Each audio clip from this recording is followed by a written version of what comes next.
Darren Huff here for another Tech Tuesday, and this week I wanted to talk to you about placing the sensor.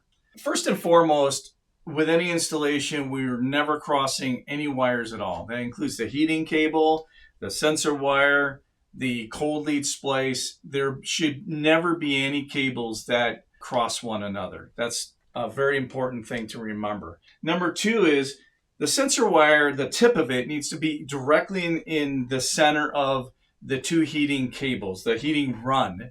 Doesn't matter how wide they are as long as they're within the specification of our product, but they should be directly in the center because that's going to be the best data point for the thermostat.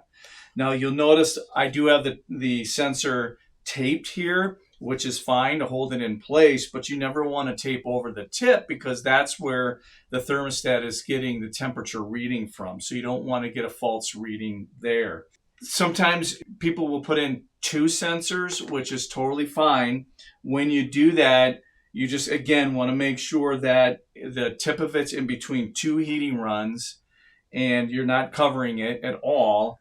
And that when you wire it to the thermostat, you only wire or connect it to the thermostat, just the one. Don't wire both of them because you'll get an error on the thermostat itself. Now, a couple other things to remember is passive or sun coming in. If they have windows in the room, sun is beating down. You don't want to put your sensor there because you're going to get a false reading. The sun is going to warm that floor in just that area. The rest of the floor could be cold. Just be aware of where the sun is hitting. Likewise, if the consumer is going to be putting down any rugs, be aware of that as well. Normally, you're going to have a rug just outside of the shower.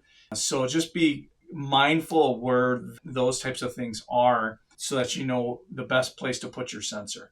I'm Darren Huff, and that's this week's Tech Tuesday. We'll see you next week. Just remember to keep walking on the sunshine.